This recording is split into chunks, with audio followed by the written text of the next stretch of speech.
우리 이 시간은 말씀 봉독하겠습니다. 말씀 창세기 6장 1절에서 9절 말씀. 창세기 6장 1절에서 9절 말씀.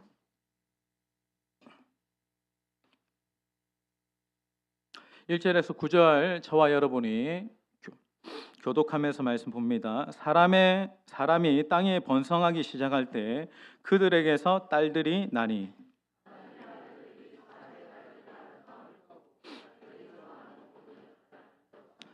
여호와께서 이르시되 나의 영이 영원히 사람과 함께하지 아니하리니 이는 그들이 육신이 됨이라. 그러나 그들의 날은 120년이 되리라 하시니라.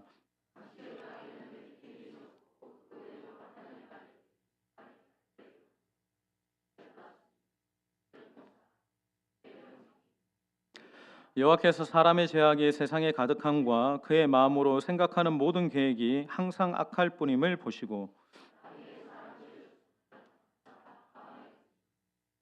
이르시되 내가 창조한 사람을 내가 지면에서 쓸어버리되 사람으로부터 가축과 기는 것과 공중의 새까지 그리하리니 이는 내가 그것들을 지었음을 한탄함이니라 하시니라. 우리 9절 같이 읽습니다. 이것이 노아의 족본이라. 노아는 의인이요 당대의 완전한 자라. 그는 하나님과 동행하였으며. 자, 오늘은 세운교회 목사님 모시고 말씀을 듣습니다. 우리 목사님 나오실 때 우리 힘찬 박수, 환영의 박수 드리겠습니다.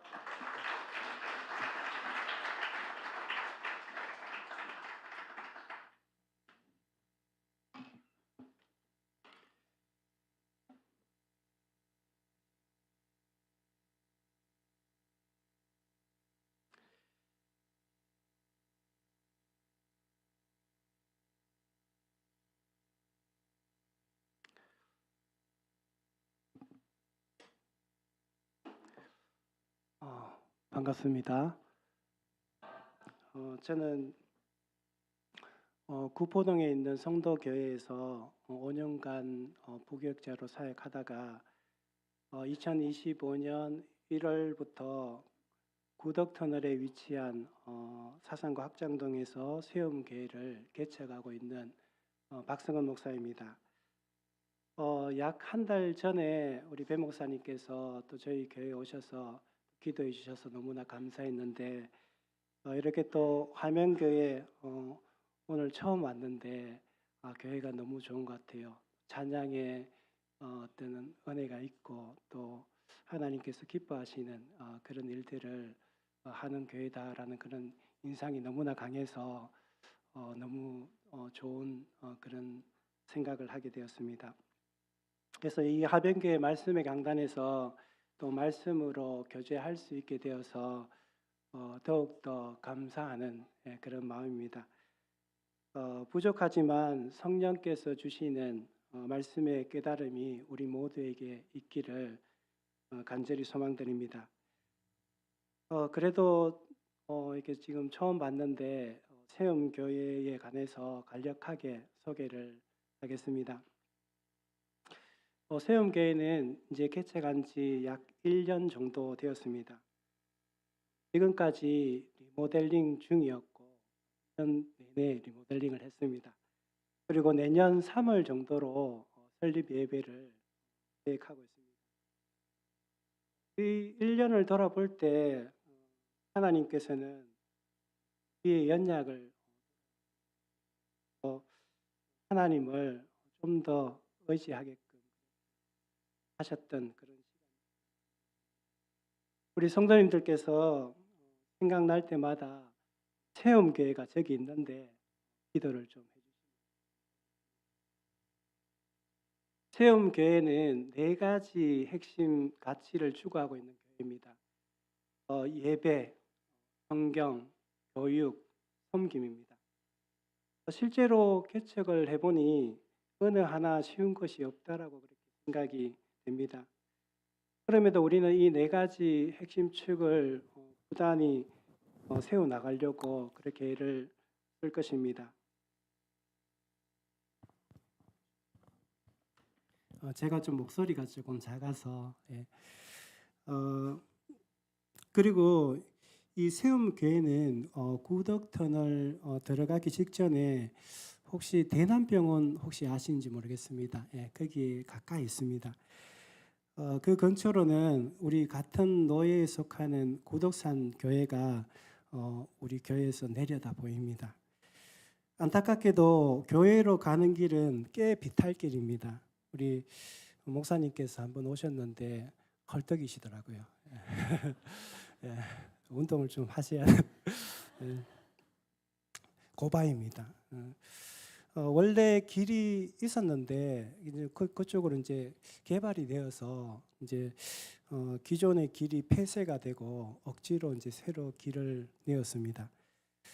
그럼에도 저희 세움교회는 공기가 좋은 공기 맛집이고 또 기도하기 좋은 곳이라 생각됩니다. 예, 그 주변에 사람들이 없습니다. 예, 소리를 지르면 괜찮습니다. 예.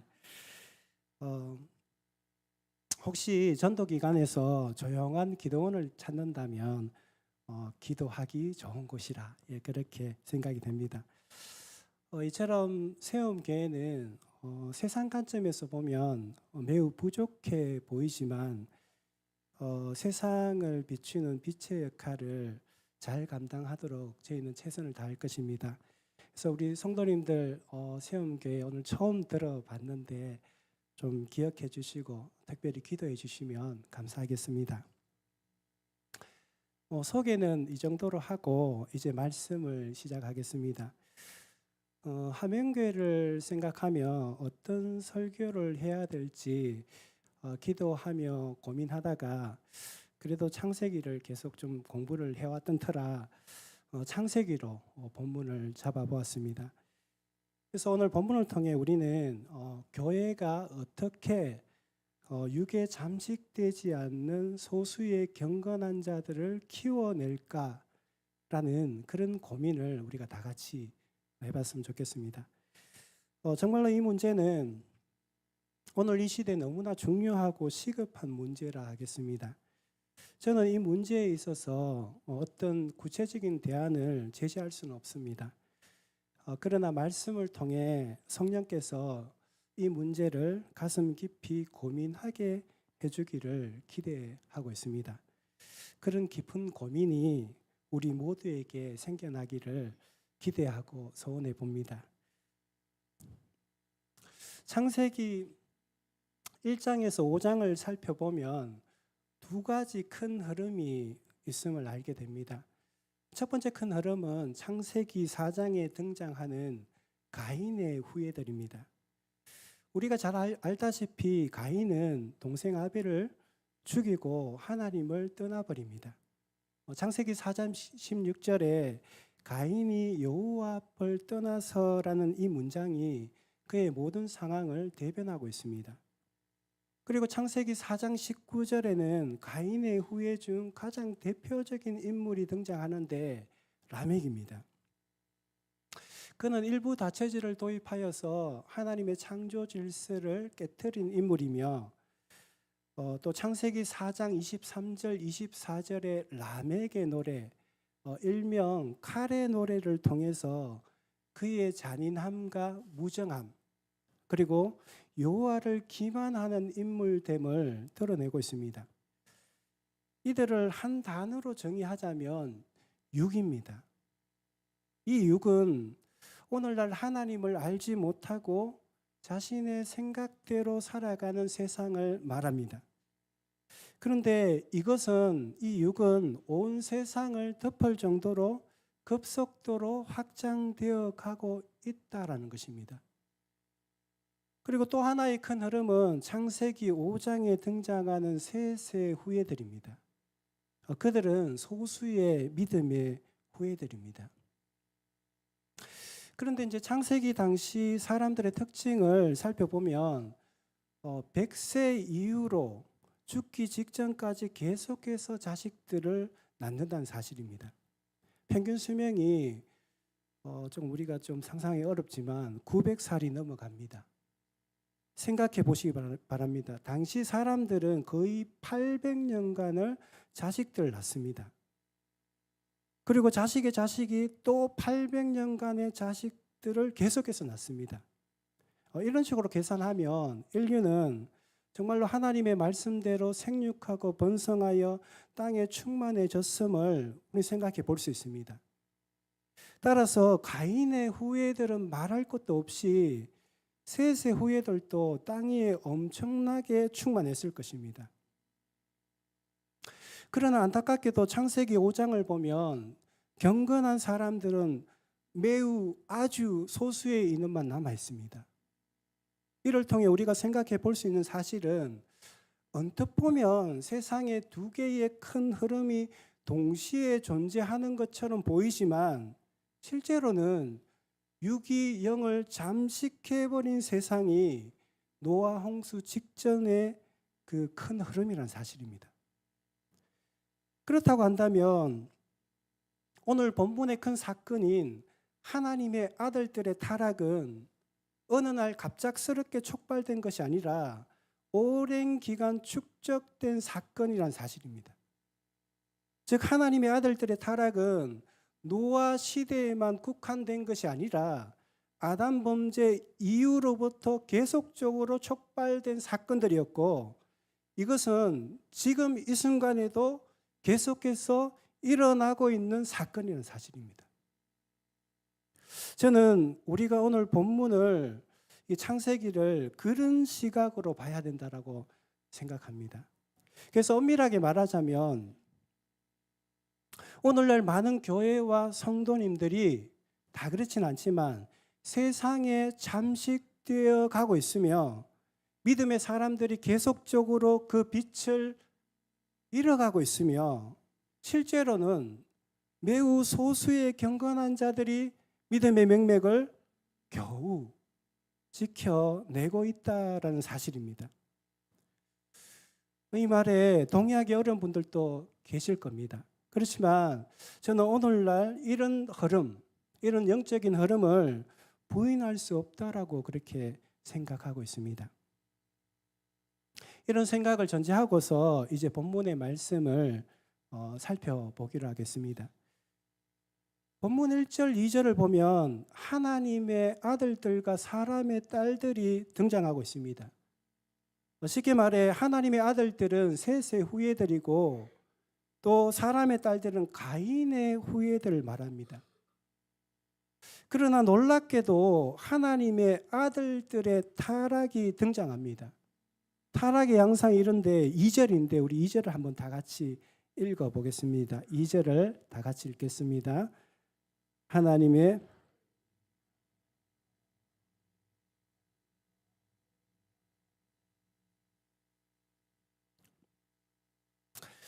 여기서 아내로 삼는지라는 표면적으로는 결혼 제도에 관한 세상적 가치관을 보여주지만 이 성경에서 표현하는 문학적인 표현이기도 합니다.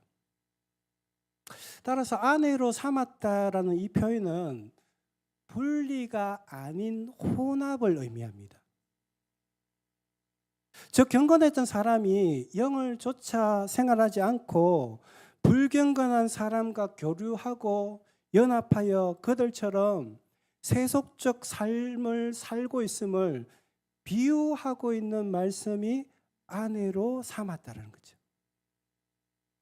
그들의 모든 행동 기준이 육적 욕망에 있습니다. 그러니 도덕적 무관심과 하나님을 무시하고 배역하는 일들이 그들 사이에 일어나고 있는 것입니다. 이것이 오늘 본문의 핵심이며 이 본문이 오늘 이 시대와 우리를 향해 이 말씀이 외치고 있는 거죠. 이런 자들을 하나님께서는 3절에서 육신이 됨이라라고 그렇게 표현하고 있습니다. 육신이 됨이란 성령이 거두어지는 상태를 말합니다. 이들은 죄된 삶에 깊이 빠짐으로 돌이킬 수 없는 상황 속으로 들어갔음을 의미합니다. 오늘날 교회를 돌아볼 때 신앙 없이 형식적인 예배를 통해 육신이 된 사람들이 적지 않음을 우리는 생각해 보지 않을 수 없습니다. 그들은 세속의 것들을 안에 삼아 헤어날 수 없는 깊은 수렁으로 빠져들고 있다는 사실입니다. 또한 4절에는 타락한 하나님의 아들들이 낳은 결과물들이 나옵니다. 먼저 네피림이라는 거인이 등장하는데 정확히는 네피림을 닮은 용사를 말합니다. 이들은 강하고 부도덕한 존재들을 의미합니다. 그들은 또한 고대의 명성이 있는 사람들입니다. 악행으로 유명했던 사람들입니다. 칼빈은 이런 타락의 결과물들을 이렇게 요약하고 있습니다. 그들은 잔인한 폭군들이요 명예로운 강도들이라. 아마도 여기 타락의 결과물들인 하나님의 아들들이 낳은 자식들은 강한 힘과 뛰어난 능력으로 재산을 모으고 사람들을 거느리고 사람들에게 공포를 주던 그런 자들이었을 것입니다. 이처럼 하나님의 아들들의 타락으로 그런 자들이 세상에 가득해지게 된 것입니다. 사랑하는 성도 여러분, 창세기에는 이런 육에 잠식되어 버린 영에 대해서 직접적으로 언급을 하진 않지만 하나님의 아들들의 타락을 통해 세상은 죄성이 더욱 급속도로 활성화됨을 이 성경은 보여주고 있습니다. 소금이 부패 방지 역할을 하지 못하고 오히려 세속을 더 사랑하게 되므로 하나님은 한탄하시고 세상을 심판하실 결정을 지금 내리고 있는 것입니다. 감히 우리가 오늘 우리 시대를 누가 평가할 수 있겠습니까? 그러나 세세 후에요 하나님의 아들들에 속하는 오늘날 수많은 교회와 성도가 어쩌면 육에 잠식된 채 변질되고 있음을 말하지 않을 수 없는 것입니다. 자, 그렇다면 창세기 당시 소수의 경건한 사람들을 통해서 육이 영을 압도하는 시대 속에서 빛을 발하는 그들의 삶을 좀 살펴보겠습니다. 첫 번째로 세세 경건입니다. 우리 창세기 4장 26절을 다 같이 읽어보겠습니다. 창세기 4장 26절입니다. 셋도 아들을 낳고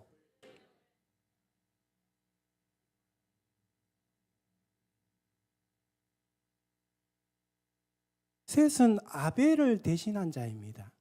하나님의 약속하신 씨를 이을 자입니다. 셋이 아들을 낳을 때 그의 나이가 105세였고 아담은 235세였습니다. 그런데 그가 경험한 세상은 스스로 매우 보잘것없음이었습니다.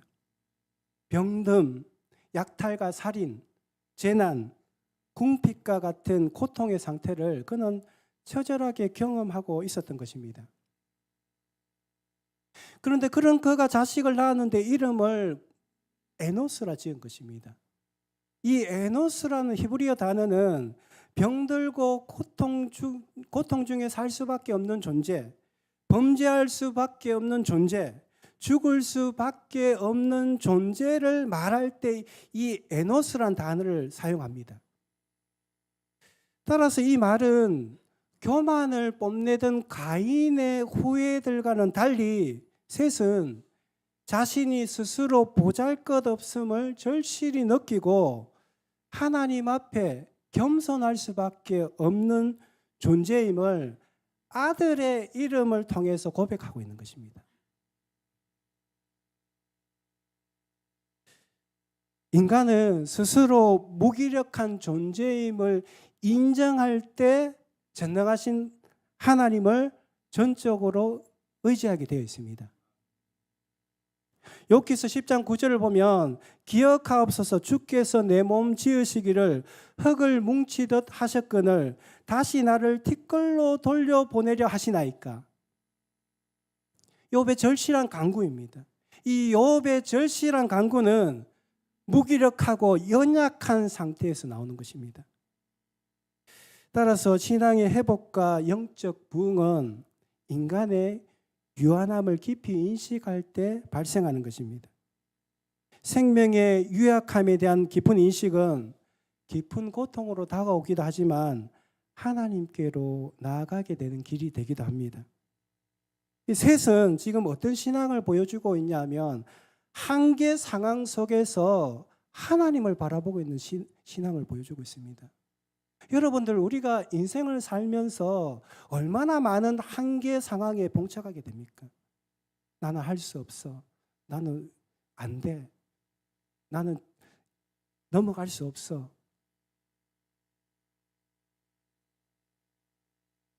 그러나 셋은 그런 상황 속에서 나는 부족하지만, 나는 형편없지만 하나님을 바라보는 그런 신앙을 보여주고 있습니다. 둘째로 에녹의 경건입니다. 우리 창세기 5장 21절 22절을 다 같이 읽어보겠습니다. 에녹은 65세에 무드셀라를 낳았고 무드셀라를 낳은 후 300년을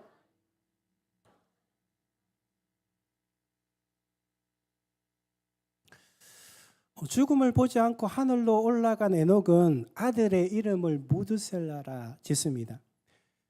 대부분의 성도님들께서는 이 무드셀라가 969세로 가장 오래 살았던 사람으로만 알고 있지만 그 이름의 의미가 이렇습니다. 그가 죽을 때 심판이 임한다. 하나님의 계시를 담고 있는 이름입니다. 에녹은 아들을 낳고서 아들의 이름으로 세상을 향해 그들의 죄와 하나님의 심판을 경고하는 삶을 살고 있습니다. 유기영을 압도해버린 당시 이런 설교는 정말로 사람들을 대단히 불편하게 만들었을 것입니다. 마치 지하철에서 불신지옥이라 외치는 그런 사람처럼 이런 얘기를 할 때마다 친족들에게, 이웃들에게 눈살찌 부려지는 그런 일들이었을 것입니다. 한편 에녹은 경건한 양육자이기도 했습니다. 22절을 보면 무드셀라를 낳은 후 300년을 하나님과 동행하며 라고 그렇게 말하고 있습니다. 이 말씀을 어떤 주석에서는 에녹이 하나님과 동행한 시점이 무드셀라를 낳은 후라고 강조하고 있습니다. 심지어 이 전후를 무드셀라를 낳고 난 이 전후를 에녹의 회심의 시점으로 보기도 합니다. 중요한 사실은 에녹의 이전 삶이 어떤지는 우리가 정확히 알지는 못하지만 그가 하나님과 동행한 시점이 아들을 낳고 난 뒤였다는 사실입니다.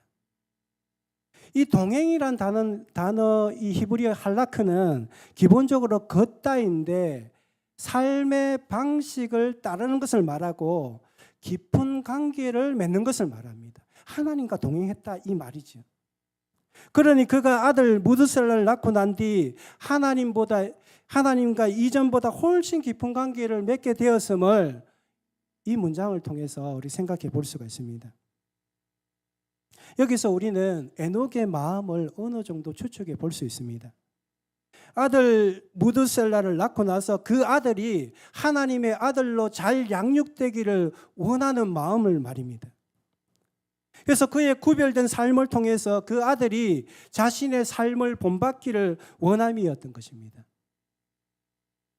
여기 모든 분들께서도 그런 마음 가지시기를 소망드립니다.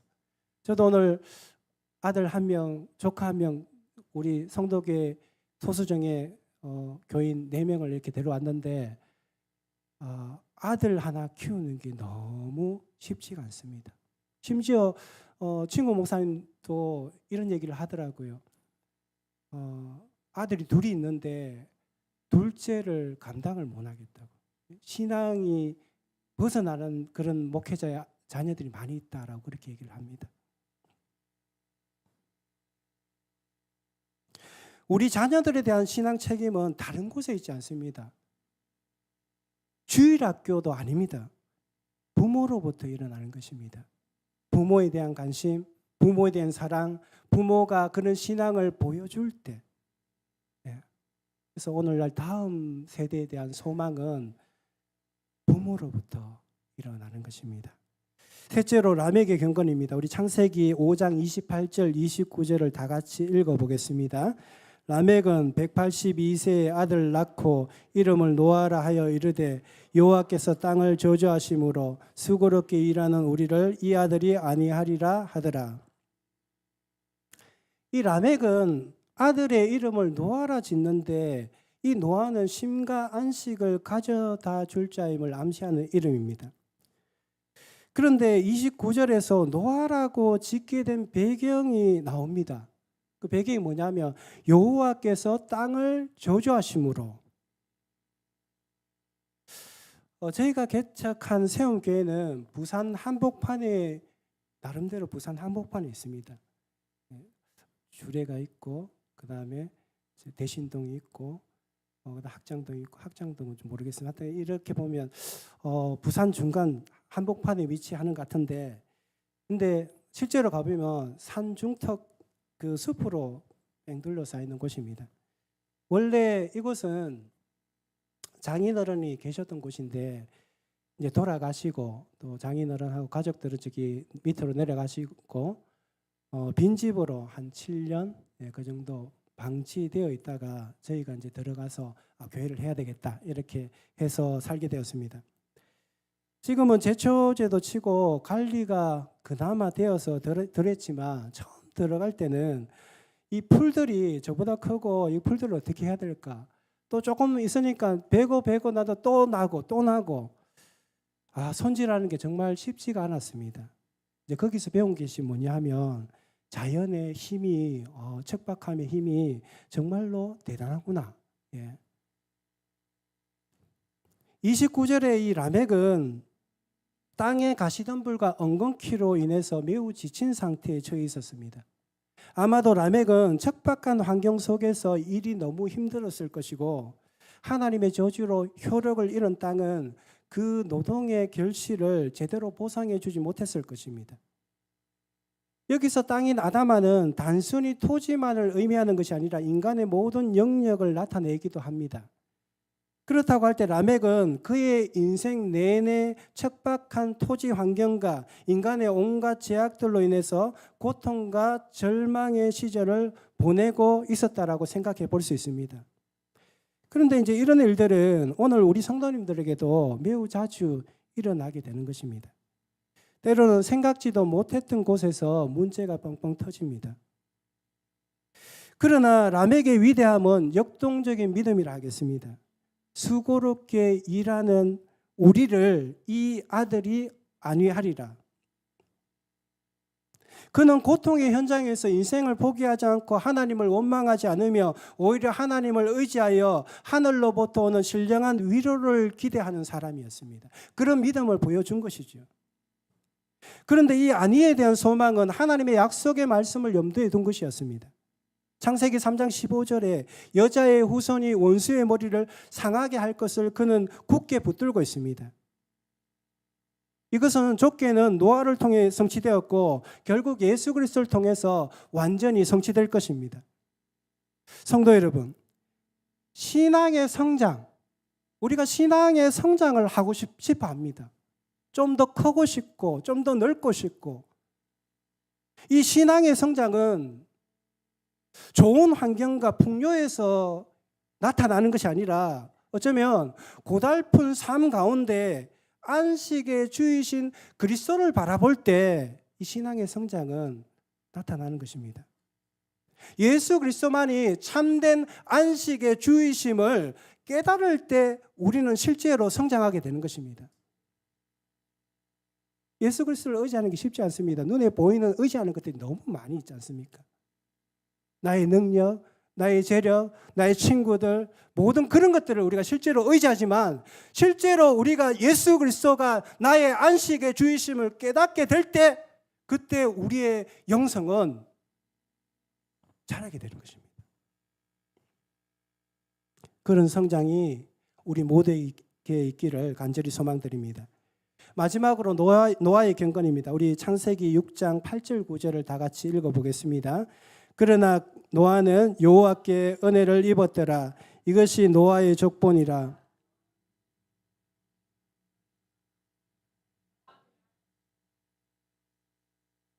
노아의 특징이 9절에 나오는데 의인, 완전한 자, 하나님과 동행함이었습니다. 물론 이 모든 것은 절대적인 것이 아니라 상대적인 것이었습니다. 엄밀히 말하자면 노아 역시 죄와 허물로 얼룩진 삶을 살고 있습니다. 그럼에도 그는 삶의 방향이 올바릅니다. 그는 그의 인생의 항로를 하나님의 인도하심을 따라 걸어간 인물입니다. 오늘 화면교회가 4분의 1을 하나님 앞에 선교 예물을 드리는 거, 이것도 하나님의 인도하심을 따라 걸어가는 거죠. 그렇게 그는 120년간을 방주 건설에 힘을 쓴 것입니다. 그러니 세상 사람들에게 그는 거슬리는 존재가 되고 있습니다. 그들에게 양심의 가책과 죄의식을 느끼게 했기 때문에 사람들로부터 비웃음과 조롱의 대상이 되어야 했습니다. 즉 노아는 칠흑같이 어두움, 육이 영을 잠식해버린 그런 세상 속에서 빛을 발하고 있는 존재이며, 그래서 오늘 제목처럼 광야에 핀 꽃 한 송이가 이 노아라는 사실입니다. 성도 여러분, 오늘 이 말씀을 통해 주님께서 주시는 강력한 메시지는 노아에 있지 않습니다. 노아를 꽃피우기 위해 이 노아와 함께 믿음의 경주를 걸어왔던 아버지와 할아버지에게 강조점이 있습니다. 아버지와 할아버지, 또 그 위에 할아버지 모두 함께 어둠 속에서, 꺼져가는 불빛 속에서 빛을 발하기 위해, 생명이 없는 광야에서 꽃 한 송이를 피우기 위해 심혈을 기울인 그 인생, 거기에 강조점이 있습니다. 이제 말씀을 정리하도록 하겠습니다.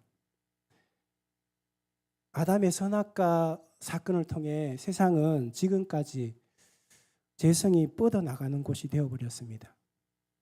이 죄성은 그 누구도 피해갈 수 없습니다. 지금 말씀을 듣고 있는 우리 성도님들도, 또 설교하고 있는 목사 역시도 자유롭지 못합니다. 지금 세상은 하나님의 아들들과 사람의 딸들로 양분되는 것처럼 보이지만 실제로는 하나님의 아들들의 타락으로 인해 교회 안에도 네피림과 같은 존재들이 많이 있다는 사실입니다. 유기영을 잠식하는 세상에서 하나님의 아들들은 더 이상 어둠을 밝히는 빛의 역할을 제대로 하지 못하고 맛을 잃은 소금이 되고 부패 방지 역할을 하지 못하는 그저 그런 자들이 되어가고 있습니다. 어쩌면 더 나아가서 이 네피림과 같은 포악한 자들이 되어가고 있습니다. 이것이 오늘 이 시대 교회의 현실입니다. 그러나 오늘 본문을 보면 하나님의 심판이 임박한 시점에서 광야에 핀 꽃송이처럼 노아의 경건이 나타나고 있습니다. 그런데 이 광야에 핀 꽃송이 같았던 이 노아의 경건은 노아만의 경건이 아니라는 사실입니다. 계속해서 강조하고 싶은 부분이 이것입니다. 노아의 노아됨은 앞서 살펴본 믿음의 선조들이 함께 믿음의 경주를 살아냈기 때문에 이 노아 같은 꽃송이가 피어난 거지요. 따라서 성도 여러분, 무엇보다도 우리 자신의 신앙이 중요합니다.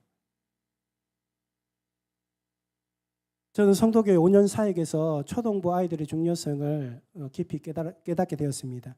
이 아이들이 변화가 참 많이 일어났는데 이 변화가 왜 그렇게 일어났을까 생각해 보니까 이게 눈에 보이는 그런 것들이 아니라 눈에 보이지 않는 그런 무형적인 가치에 있었다라고 그렇게 생각을 해보게 됩니다. 담당 교육자와 또 선생님들 그리고 성도님들의 사랑을 받고 아이들이 참 많이 자랐습니다. 그러나 결정적으로는 가정 공동체인 부모와 조부모의 모습을 보고 자라게 된다는 것을 더 깊이 깨닫게 되었습니다. 그러니 사랑하는 자식들을 가슴 뜨겁게 사랑하시고 믿음의 본을 보이시기 바랍니다. 여기 계신 분 중에 나는 자식이 없는데 그런 분들도 계실 겁니다. 그 믿음의 본을 보이시기 바랍니다. 젊은 분들의 믿음의 본을 통해서 옆에 사람들이 도전을 받고 성장하게 되고 우리 교회의 꽃송이가, 영적 꽃송이가 피어나게 되는 거죠. 믿음의 본을 보이시기 바랍니다. 새처럼 한계 상황 속에서도 하나님을 바라보는 그런 믿음, 우리가 그렇게 하기 쉽지는 않지만 그런 믿음을 가지려고 애쓰는 거 있지 않습니까? 에녹처럼 죄악 가운데서 하나님의 심판을 경고하는 믿음, 라멕처럼 척박한 환경 속에서도 그리스도, 예수 그리스도를 바라보는 그 역동적인 믿음을 여러분들 가지시기를 바랍니다. 그걸 나타내야 됩니다. 그걸 교회 안에서 계속해서 보여줘야 되고 내가 그렇게 살아가야 되는 거죠. 그것들이 전부 밑거름이 되어서 우리 자녀들, 우리 다음 세대들, 우리 후손들이 오늘 이 말씀처럼 노아처럼 광야에 꽃이 어디 있습니까? 그 하나님 봤을 때 전부 다 똥덩어리들인데요. 형편없는 곳인데요. 거기에 꽃 하나가 피어 있다는 거죠. 이 노아가. 하나님이 노아를 볼 때마다 이 일그러진 얼굴이 미소 짓게 되는 거죠. 마지막으로 우리 서정주 시인의 국화꽃 옆에서를 보면 이런 구절이 있습니다. 한 성의 국화꽃을 피우기 위해 서쪽 새는 봄부터 그렇게 울었나 보다. 여기서 그렇게 울었나 보다. 이 표현은 몸부림을 치는 것을 말합니다. 몸부림을 치는 것을 말합니다. 오늘날 교회가, 우리 하명교회가 정말로 하나님 앞에서 생명력을 가지려면 부모 세대에서 또 신앙의 선배들에서 이런 절절한 영적 몸부림이 있어야 하는 것입니다. 우리 하나님께서 하명교회를 기뻐하실 것이라 그렇게 생각됩니다. 그러나 더 하나님 앞에서 내 몸부림을 통해서 우리 교회에 아직 피지 못한 그 우리 후배들, 우리 자녀들이 꽃을 피우려고 애를 쓰시기 바랍니다. 거기에 소망이 있습니다. 꽃 한 송이를 피우기 위해 제 가운데서 몸부림치는 그런 신앙을 우리 모두 살아내시기를 주의 이름으로 간절히 축원드립니다.